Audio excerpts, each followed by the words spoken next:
live in Toronto between the Blue Jays and Rangers. Next, the 1-1 pitch. Fly ball deep left field. Yes, sir, there she goes. The ninth inning, the 3-2 pitch. Swing and a miss, he struck him out. Ball game, Blue Jays 6-3 over the Texas Rangers. As the only teams to lose the first 2 games at home and then run the table.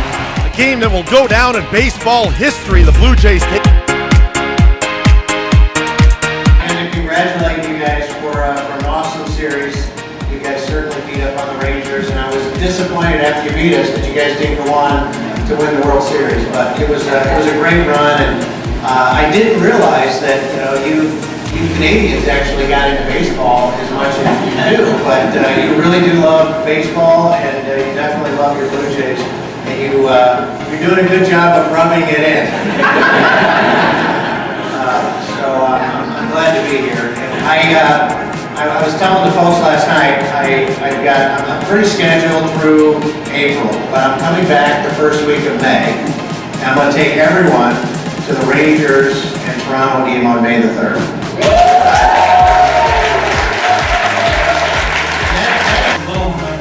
Everybody signed it? Toronto Blue Jays flag, which I will painfully hang up in my office. It's signed by, oh my gosh, I have a comment that's signed by, these are everybody.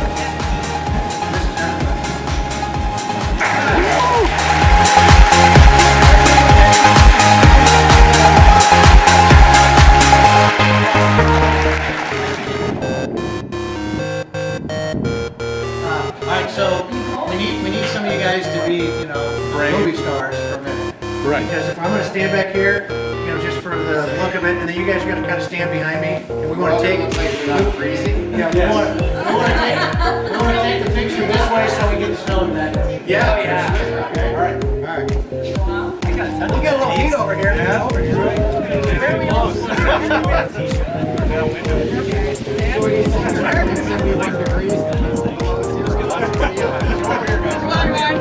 You guys like these burgers are fresh ground beef.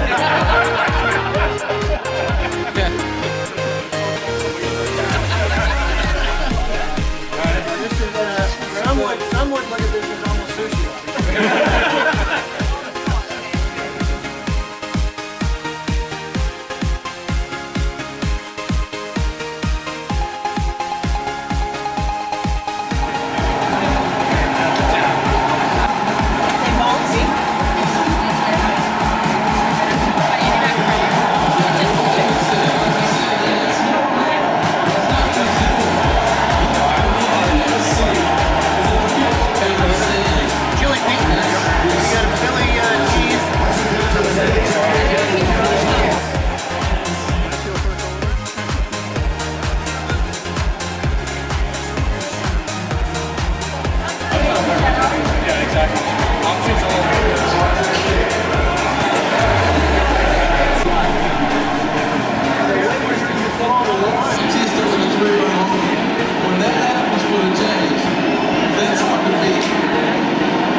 Picture of me delivering to you. Here, step back just a little.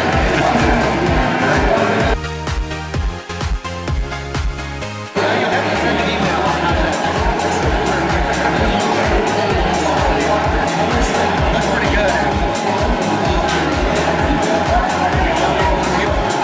Salad?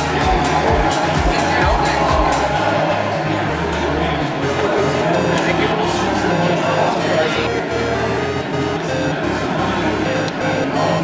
For the lovely lady.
listen, I love you guys. Thanks for everything, and I'll be back soon.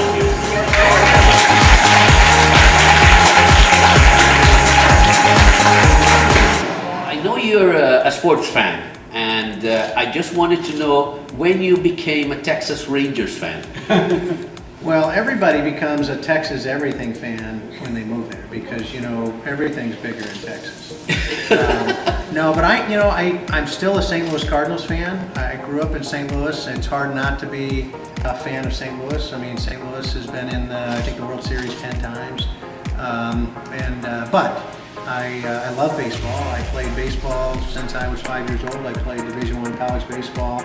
My son is into baseball, and so you know, if you want to stay attached to baseball, you got to be a Texas Rangers fan. And so we moved in Dallas 15 years ago. I've been going to Texas Rangers games ever since. Okay, you said Division I, and I remember some time ago you said that you were a champion. Could you elaborate on that? Batting champion? Thank you for that. I actually went to St. Louis University, which is Division I Jesuit school. In fact, I just got inducted into the Baseball Hall of Fame last year. But I did hold a single season baseball home run record for many, many years. That was broken several years ago, but had a lot of really fond memories of playing baseball in college. Now, when you were in Division I, who were some of the more prominent members that actually made it into the major leagues? Well, one of the most impressive players at the time was a gentleman by the name of Pete Incaviglia. He played for Oklahoma State, I think. And one of my claim to fame was I played the outfield, but I also came in to relief pitched. And I remember coming in and striking Pete Incaviglia out. Wow. He was a famous guy in Oklahoma. I know about him. Yeah. And he went straight from playing college baseball to playing in the major leagues. I think he played for Houston. I think he actually played for Texas Rangers, and they went to Houston. But he was probably one of the most prominent players when I was going to school. And listen, I you know what's exciting about the Blue Jays and the Rangers is I think they're both going to be amazing again this year. The Rangers were in last place. They were the worst team in baseball last year until the second half of the year. They made a huge comeback, came back, actually won the division. They ended up playing against what I thought, and I'm not saying this because you're sitting here, but the Blue Jays, in my opinion, were the best team last year. They ran it up against a hot Kansas City Royals team, but I actually think that we have a lot to follow this year between the Rangers and the Blue Jays because I think they're both going to be very good. Yeah, I know all about those pesky the Kansas City Royals, because I think the first time we won the American League East, they kind of beat us. And you know all about George Brett, famous left-hander for the Kansas City Royals, and great pitchers. Brett Saberhagen, Danny Jackson, 5 of them, and they really... Well, and the Kansas City Royals have a challenging spot for me because, that was, I think it was in 1985 when they beat the St. Louis Cardinals with that Dinkinger call at first base when he was out and they called him safe, and then they went on to win that game, and then they came back to win, Game 7 to beat the Cardinals. It's good to see some of the smaller market cities like Kansas City and now Chicago. He hasn't been there a long time to play well, and to play as well as Toronto did last year is exciting for this country and for the city. Yeah, it's awesome. I mean, Toronto Bluejays made a record several years ago when they became, I think, one of their very first teams to have drawn consecutively 1 million in so many years. So I'm looking forward to them again. Well, we're going to watch the Texas Rangers play the Toronto Blue Jays together on May the 3rd. So I'm looking forward to that. Yeah, thank you very much, Charlie. It's been my pleasure to meet you and talk with you. Thank you very much, and Best good luck. of wishes. Good luck this year with the Blue Jays. Yes. And the